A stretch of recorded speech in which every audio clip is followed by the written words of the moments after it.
ನಮಸ್ಕಾರ, ಶುಭೋದಯ ಪ್ರೀತಿಯ ವೀಕ್ಷಕರೆಲ್ಲರಿಗೂ ಸಂಕಲ್ಪ ಸುದ್ದಿ ಕಾರ್ಯಕ್ರಮಕ್ಕೆ ಆತ್ಮೀಯ ಪ್ರೀತಿಯ ಸ್ವಾಗತ ಹೇಳ್ತಾ ಇರೋದು ನಾನು ಅನುಷಾ. ಮೊದಲನೇ ಬಾರಿ ಚಾನೆಲ್ ವೀಕ್ಷಿಸ್ತಾ ಇದ್ದೀರಾ ಅಂತಂದರೆ ಈಗಲೇ ನಮ್ಮ ಚಾನೆಲ್ನ ಸಬ್ಸ್ಕ್ರೈಬ್ ಮಾಡಿ, ನಮ್ಮ ವಿಡಿಯೋಸ್ನ ಲೈಕ್ ಮಾಡಿ.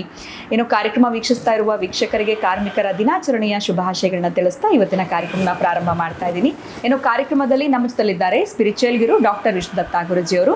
ಬನ್ನಿ ಗುರುಗಳನ್ನ ಇವತ್ತಿನ ಕಾರ್ಯಕ್ರಮಕ್ಕೆ ಬರಮಾಡ್ಕೊಳ್ಳೋಣ. ನಮಸ್ತೆ ಗುರುಗಳೇ, ಕಾರ್ಯಕ್ರಮಕ್ಕೆ ಭಕ್ತಿಯ ಸ್ವಾಗತ. ಮೇ 1ನೇ ತಾರೀಕು ಎಲ್ರಿಗೂ ರಜೆ, ಒಂದು ರೀತಿ ಮನೆಯಲ್ಲಿರ್ತಾರೆ. ಎಲ್ಲ ಕ್ಷೇತ್ರದಲ್ಲಿರೋರ್ಗೂ ಕಾರ್ಮಿಕರ ದಿನಾಚರಣೆಯ ಒಂದು ಆಚರಣೆ ಇರುತ್ತೆ. ಸೊ ಕಾರ್ಮಿಕರು ಕಷ್ಟಪಟ್ಟು ಕೆಲಸ ಮಾಡ್ತಿರೋರು ಮನೇಲಿರ್ತಾರೆ. ಅವರ ಒಂದು ಕ್ಷೇತ್ರದಲ್ಲಿ ಅವರು ಮೇಲ್ನೇ ಮಟ್ಟಕ್ಕೆ ಬೆಳಿಬೇಕು ಅಥವಾ ಒಂದಷ್ಟು ಪ್ರಮೋಷನ್ಸ್ ಆಗಬೇಕು ಅಂತಂದರೆ ಕಾರ್ಮಿಕರಿಗೋಸ್ಕರ ಏನಾದರೂ ರೆಮಿಡಿಯನ್ನು ಇವತ್ತಿನ ಕಾರ್ಯಕ್ರಮದಲ್ಲಿ ತಿಳಿಸ್ಕೊಟ್ರೆ ಎಲ್ರಿಗೂ ಅನುಕೂಲ ಆಗುತ್ತೆ. ಓಂ ವಿಶ್ವಸ್ಮೈ ನಮಃ. ಪ್ರೀತಿಯ ಬಂಧುಗಳೇ, ಪ್ರತಿಯೊಬ್ಬ ಕಾರ್ಮಿಕರಿಗೂ ಶುಭಾಶಯಗಳ ತಿಳಿಸ್ತಾ ಭಗವನ್ನಿಯಾಮಕನ ಆಶೀರ್ವಾದ ಸದಾ ಇರಲಿ ಅಂತ ಸ್ಮರಿಸ್ತಾ, ಪ್ರೀತಿಯ ಬಂಧುಗಳೇ, ನಿಮ್ಮೆಲ್ಲರಿಗೂ ಆಯುರಾರೋಗ್ಯವನ್ನು, ಐಶ್ವರ್ಯವನ್ನು, ಸುಖ ಸಂಪತ್ತನ್ನು ನಿಮಗೆ ಆ ಭಗವನ್ನಿಯಾಮಕ ಲಕ್ಷ್ಮೀನಾರಾಯಣ ಕರುಣಿಸಿಕೊಡಲಿ ಶೀಘ್ರವಾಗಿ ಅಂತ ಹೇಳ್ತಾ, ಪ್ರೀತಿಯ ಕಾರ್ಮಿಕ ಬಂಧುಗಳೇ, ಬಹುಶಃ ನೀವು ಇದ್ರೇ ಎಲ್ಲ ಕೆಲಸಗಳು ಸುಗಮವಾಗಿ ತ್ವರಿತವಾಗಿ ಆಗಲಿಕ್ಕೆ ಸಾಧ್ಯ. ಅಂತಹ ಕಾರ್ಮಿಕರ ಆರೋಗ್ಯವನ್ನು, ಕಾರ್ಮಿಕರ ಆಯುಷ್ಯವನ್ನು, ಕಾರ್ಮಿಕರ ಅವರ ಆಸೆ ಐಶ್ವರ್ಯವನ್ನು ಭಗವಂತ ದಯಪಾಲಿಸ್ತಾನೆ. ಇನ್ನು ಕಾರ್ಮಿಕರು ಪಾಪ ಕಷ್ಟಪಡ್ತಿರ್ತಾರೆ. ಎಷ್ಟು ತರಹದ್ದು ಕಷ್ಟಪಡ್ತಿರುತ್ತಂದರೆ, ಈ ಇಬ್ಬರು ಕಟ್ಟಿಗೆ ಕಡಿಯುವವರು ಕಡಿತಾನೆ ಇರ್ತಾರೆ. ಸಮ ಪ್ರಮಾಣದ ಕಟ್ಟಿಗೆ ಕೊಟ್ಟಿರ್ತಾರೆ. 10 ಗಂಟೆಗೆ ಪ್ರಾರಂಭಿಸಬೇಕು.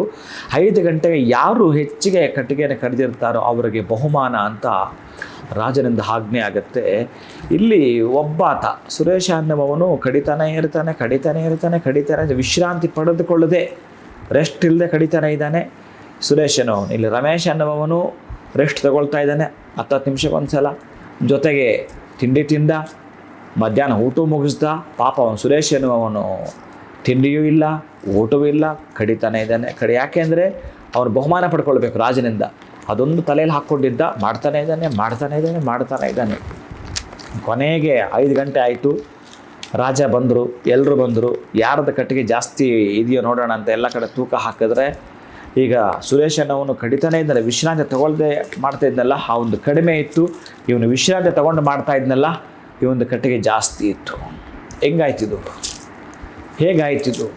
ಹೇಗಾಯಿತು ಅಂತಂದರೆ, ಆ ರಮೇಶ್ ಅನ್ನುವವನು ವಿಶ್ರಾಂತಿ ಪಡ್ಕೊಳ್ತಾ ಇದ್ನಲ್ಲ, ಅವನ ಕೊಡಲಿಯನ್ನು ಕುಳಿತುಕೊಂಡಿದ್ದ ಸಂದರ್ಭದಲ್ಲಿ ಶಾರ್ಪ್ ಮಾಡ್ಕೊಳ್ತಾ ಇದ್ದ. ಯಾವಾಗ ಅದನ್ನು ಶಾರ್ಪ್ ಮಾಡ್ಕೊಳ್ತಿದ್ನೋ, ಅವನು ಕಡಿತಾ ಅದೇನಾಗಿದೆ, ಕೊಡಲಿ ಮೊಂಡಾಗ್ಬಿಟ್ಟಿದೆ. ಅವನು 10 ಏಟು ಹಾಕಿದ್ರೆ 1 ಪೀಸ್ ಆಗುತ್ತೆ, ಇವನು 1 ಏಟು ಹಾಕಿದ್ರೆ 10 ಪೀಸ್ ಆಗುತ್ತೆ. ಅಂದರೆ ಕಟ್ಟಿಗೆಯನ್ನು ಶಾರ್ಪ್ ಮಾಡ್ಕೊಳ್ತಿದ್ದ. ಇಲ್ಲಿ ಏನು ಹೇಳಿಕಂತಂದರೆ, ಸ್ಮಾರ್ಟ್ ವರ್ಕ್ ಬಹಳ ಮುಖ್ಯ ಅಂತ ಹೇಳ್ತಾನೆ. ಹಾರ್ಡ್ ವರ್ಕ್ಗಿಂತಲೂ ಕೂಡ ಹಾರ್ಡ್ ವರ್ಕ್ ಎಲ್ಲಿ ಬೇಕೋ ಅಲ್ಲಿ ಬೇಕಾಗತ್ತೆ, ಸ್ಮಾರ್ಟ್ ವರ್ಕ್ ಎಲ್ಲಿ ಬೇಕೋ ಅಲ್ಲಿ ಮಾಡಬೇಕಾಗತ್ತೆ. ಆದರೆ ನಿಮಗೆ ಅಂತಹ ಬುದ್ಧಿ ಚೈತನ್ಯವನ್ನು ಭಗವಂತ ಈ ದಿನ ಕಾರ್ಮಿಕರ ದಿನಾಚರಣೆ ಎಂದು ದಯಪಾಲಿಸಲಿ ಅಂತಕ್ಕಂಥದ್ದು ಒಂದಾದರೆ, ಮಾಡಿಕೊಳ್ಳುವ ಬಹುಶಃ ನೀವೆಲ್ಲಿ ದುಡಿತಾ ಇದ್ದೀರೋ, ಅಂದರೆ ಯಾವ ಕ್ಷೇತ್ರದಲ್ಲಿ ಯಾರು ಕಾರ್ಮಿಕರು ದುಡಿತಾ ಇದ್ದೀರೋ ಅವರೆಲ್ಲರಿಗೂ ಕೂಡ ಇವತ್ತೊಂದು ಅದ್ಭುತವಾಗಿರ್ತಕ್ಕಂಥ ಒಂದು ಟಿಪ್ಸ್ ಏನು ಅಂತಂದರೆ, ಪ್ರೀತಿಯ ಬಂಧುಗಳೇ, ಯಾರೆಲ್ಲ ಕೂಡ ನಿಮ್ಮದೇ ಆಗಿರೋ ಕ್ಷೇತ್ರದಲ್ಲಿ ಇರ್ತಿರೋ, ಮತ್ತೊಂದು ಒಳ್ಳೆಯ ಪೋಸ್ಟ್ಗೆ ಹೋಗಬೇಕು ಅಂತಂದರೆ, ನಿಮಗೆ ಅಲ್ಲಿ ಪ್ರಮೋಷನ್ ಸಿಗಬೇಕು ಅಂತಂದರೆ, ಯಾರೊಬ್ಬರು ಮ್ಯಾನೇಜರ್, ಸೀನಿಯರ್ ಮ್ಯಾನೇಜರ್ ಆಗಬೇಕು ಅಂತಂದರೆ, ಏನೆಲ್ಲ ಕೂಡ ಒದ್ದಾಟ ಮಾಡ್ತಿರ್ತೀರೋ, ಮೇಲಾಧಿಕಾರಿಗಳು ಯಾಕೋ ಮಾಡ್ತಾ ಇರೋದಿಲ್ಲ, ನಿಮಗೆ ಪ್ರಮೋಷನ್ ಕೊಡ್ತಾ ಇರೋದಿಲ್ಲ, ಅಂಥ ಒಂದು ಪ್ರಮೋಷನ್ಗೆ ಹೋಗಬೇಕು ಅಂತಂದರೆ ಲವಂಗದಿಂದ ಹನುಮಂತನನ್ನು ಅರ್ಚನೆ ಮಾಡಬೇಕು. ಪ್ರೀತಿಯ ಬಂಧುಗಳೇ, ನಿಮ್ಮ ಮನೆಯಲ್ಲೇ ಮಾಡ್ತಿರೋ ಅಥವಾ ದೇವಸ್ಥಾನದಲ್ಲಿ ಮಾಡ್ತಿರೋ, ಯಾವತ್ತಾದರೂ ಸರಿಯೇ, ನಾನು ಇವತ್ತು ಹೇಳಿರ್ತೀನಿ ಕಾರ್ಮಿಕರ ದಿನಾಚರಣೆ ಎಂದು. ಪ್ರತಿಯೊಬ್ಬರ ಕಾರ್ಮಿಕರ ಮನೆಯಲ್ಲೂ ಕೂಡ ಲವಂಗ ಹೆಚ್ಚಿಗಿರಬೇಕು.